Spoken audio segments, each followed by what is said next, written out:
Got our tax return. We're about to go book a trip, go to Amazon to shop until we drop, get some new gadgets. I'm thinking maybe a new phone, a new laptop, new iPad, get some additional cords to go with it. You name it, we're buying it. Along with, I am going to go ahead and treat the entire family along with my friends to breakfast, lunch, and dinner at the finest dining establishments. If this sounds like you and what you plan on doing with your tax return, whoa. Stop. No, we're not doing that. We are going to be responsible adults with our tax refund that we receive. And so I'm going to share with you in this video exactly some ways that you can maximize your 2024 tax refund that you just got. All of those things sound great, and I love being able to treat myself as well as I know that you do as well. But we are going to be responsible with the money initially, and then we could talk about treating ourselves afterwards. So if that's something that you are interested in hearing about here on my channel, make sure you go ahead and continue watching. And if you're not subscribed, go ahead and subscribe to the channel so that you can get more budgeting, saving, mortgage-free, as well as side hustle content. Hi guys, my name is Nija, and I have been mortgage-free for a little over a year and a half now, as well as consumer debt-free. And so here on this channel, like I stated before, I share content that is around budgeting and finances. And so today's video is no different. We are going to be talking about how you can maximize a tax refund. I have 7 things that you should be doing, 7 things that you should be doing with your tax refund. Now, if you can't do all of these things at one time with your tax refund, because remember, everybody's refund may be different, and or some people may have to owe. That was me last year, having to owe, and it hurt deeply. It hurt deeply. So I feel your pain on that. But if you're not able to do all 7 things, you know what? Go ahead and look at this list that I'm going to share with you guys, and these things and strategies and tips that you can do, and see what fits within your budget and what realistically that you can do. Let's go ahead and talk about the 7 things that we should be doing with our money. Very first thing that we need to do as far as maximizing our 2024 tax refund that we receive is assess your financial situation. What do I mean by assess your financial situation?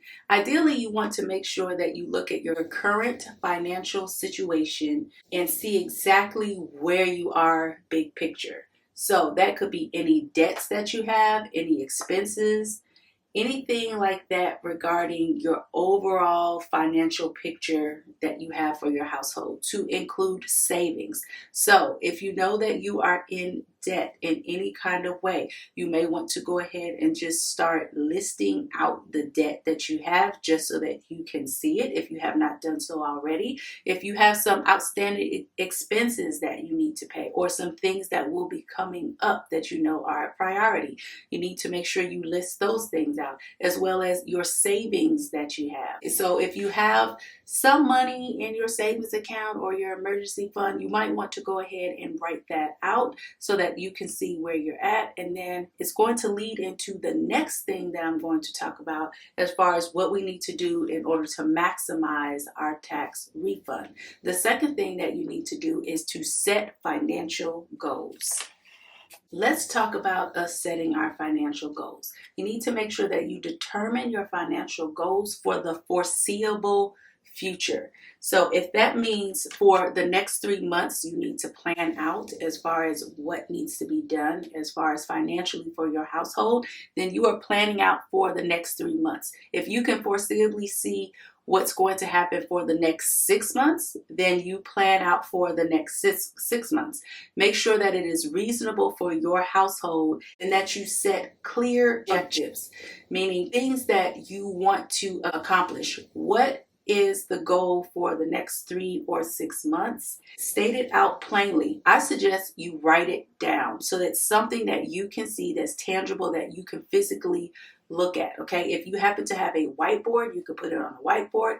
If you have a sticky note, put it on a sticky note.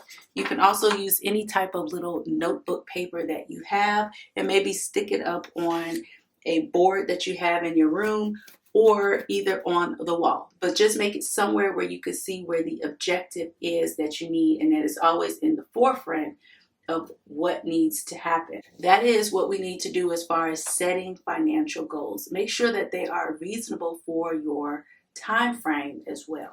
The next thing that we need to do in order to maximize our tax refund is make sure that we are prioritizing essential expenses. So prioritizing essential expenses means that a portion or a percentage amount will go to things that essentially you need. You cannot live without. You must have. So those things would be considered, for me, the four walls. Those things may be considered for you the four walls. So that would be rent, utilities, groceries. You need to make sure that you make a budget for that. Gasoline, and also maybe if you have a car note, that would be an essential expense because of the fact that you need to be able to pay your car note in order to be able to still have your car and to get around and do the things that you need to do, especially if you live in a rural area. It's super important that you prioritize those essential expenses. Those are the priority that need to be written down and that you list out. You don't want to try to just go off of, oh, well, I think this may be a priority.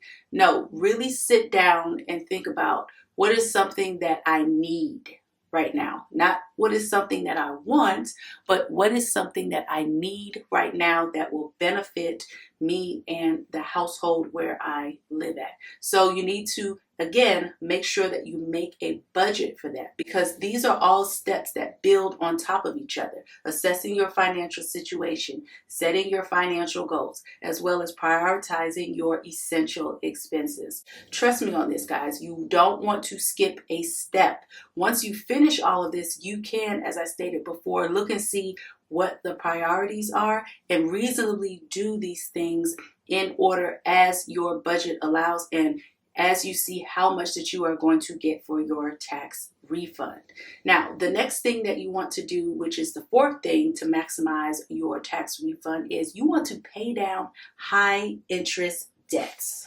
Notice I said pay down high interest debts. That doesn't mean that I'm saying I don't want you to pay off your high interest debts. However, depending on how much of a tax refund that you receive, you may not be able to pay off the entire debt. But if you make some progress and establish a plan in order to pay down your debts, that is a step in the right direction, and honestly, it's a great way to get you started and motivated. You want to make sure that you're looking at the outstanding debt and use a portion of it to pay off that debt or pay it down if you can, especially that high interest debt, okay? I would definitely look at that first instead of some of the low interest debt, because you know with the high interest debt, that is more that they are tagging on to that initial principal payment in order for you to pay. So if you can pay that down, or even if you're close enough to where you can pay it off with your tax refund,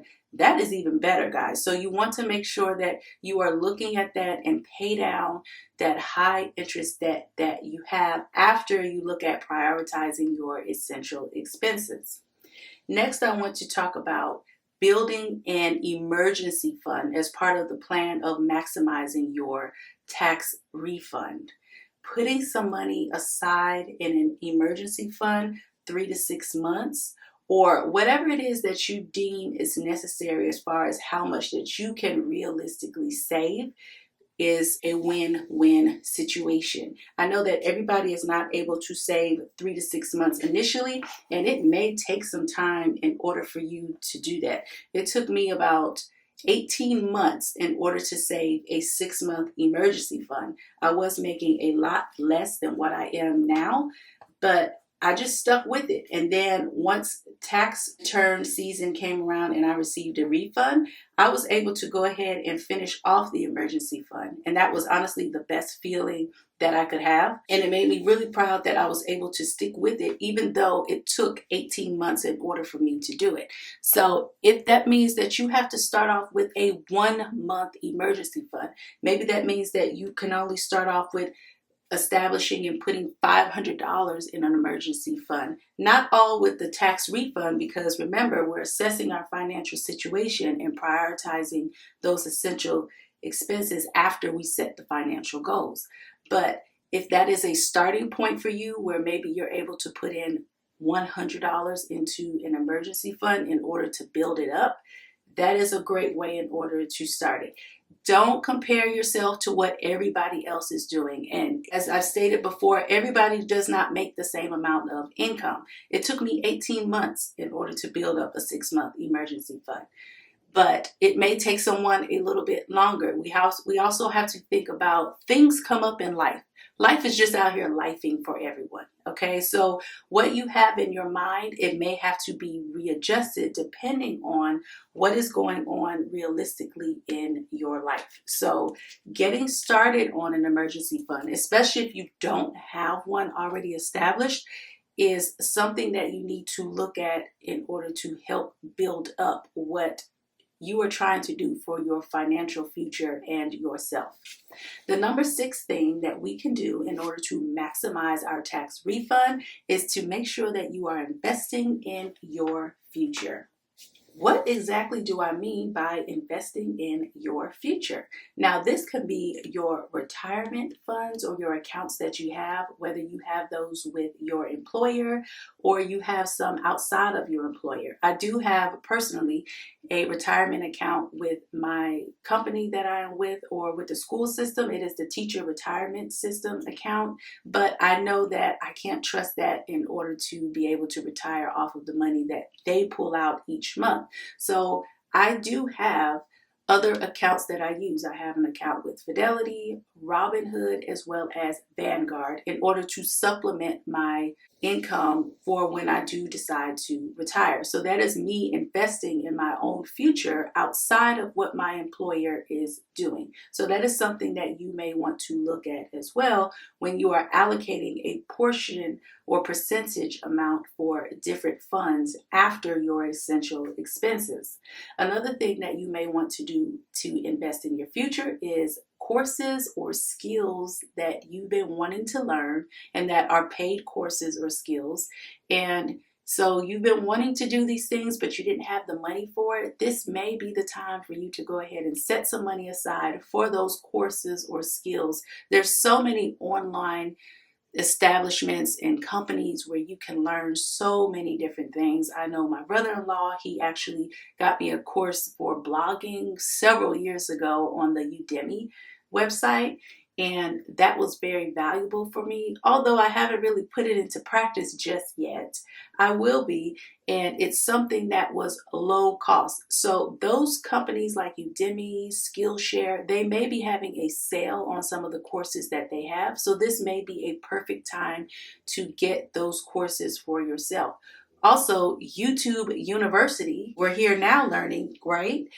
Is a great way in order to invest in yourself and learn new skills, as well as maybe some courses or snippets of courses that you may want to look at. There are so many content creators that are sharing different courses that they have created based off of their skills and expertise that they have in the space, in the forum where they are here on YouTube. So that is also a way that you can invest in your future by taking those skills, those courses, and things that you want to learn for yourself, and then eventually turning them into something that either brings you joy or it could bring you a side hustle income as well. And the last thing that I want to talk about as far as how you can maximize your tax refund is, and this is the big one that I talked about earlier or at the very beginning, is to treat yourself. Yes, guys, I am big on self-care. If you did not know that, you should know it by now. I always talk about self-care. That has been one of the things that I have personally made it a mission every year to treat myself in some kind of way. I have done more of that in 2024. And I'm going to share in a different video how I have treated myself. One of the ways that I always treat myself is by taking a self-care vacation every single year. Now, what I want to say about the treat yourself when maximizing your tax refund is we are not going to overspend in this area, okay? We are going to make sure that we designate a certain portion of money for treating yourself, because after all, you did work hard for this money that you earned all year long. you are receiving a tax refund. I know it's controversial with some people because they will say, why are you allowing the government in order to hold extra money for you? You should be looking at, your W-4 form and making sure that you have all of the right deductions that should be coming out and everything. Trust me, I have reworked that W-4 form so many times and had them take out extra money, meaning the government take out extra money from my paycheck in order to make sure that I don't owe and that maybe I can get as close as possible to zero refund. That has not happened just yet. But what I will say is that if you do receive a refund, it is okay to treat yourself. All right, it's okay to treat yourself, but the treat yourself is not up here as number one. It's not reverse order. So you need to make sure that you take care of these things first. And then you get to the treat yourself, because that will be the reward in itself, because you know that you have taken care of your finances, your personal finances, the things that need to be taken care of, the things that need to help and sustain you moving forward before you treat yourself. It will make it so much sweeter. So much sweeter, guys. Trust me on this. Make sure you do allocate a portion of the money out to yourself or treat yourself, and that way you will truly be maximizing your tax refund if you do all of these things that I have stated. And like I said, you may not be able to put money away on every single category or every single strategy that I talked about. However, with what you have, do what you can. Make sure that you are making a plan. We always talk about this in the budgeting community, making sure that we make a plan so that we tell our money where it needs to go and how it needs to be allocated, or else that money is just going to be out the window and we're not going to know what happened to it. So I hope that these strategies and tips help you guys in order to maximize your tax refund. Please let me know in the comments section if you have received your tax refund. I personally have not received my tax refund just yet because I still have documentation that's coming in, as well as I just haven't started the process yet. But let me know in the comment section if you have already received your tax refund and what, based off of what I said here, that you plan on doing with your tax refund. I would love to hear it and be able to engage in the comment section with you and to see exactly how you will be spending your tax refund, because I know that you're going to be spending it wisely. Guys, if you happen to enjoy this video, make sure you give it a huge thumbs up, as well as leave a comment down below. The algorithm loves it, and so do I. It lets the algorithm and YouTube know that, hey, we are enjoying the content. We are going to push this content out to more people, and that is what we want. We want more people to be able to see this content and to be able to help more. Also, if you're feeling very, very like, you know what, I love the Bacon Bit Squad and being a member of it, go ahead and share this video on your page or on a post, and that also pushes it out to other people as well. Until the next video, guys, bye.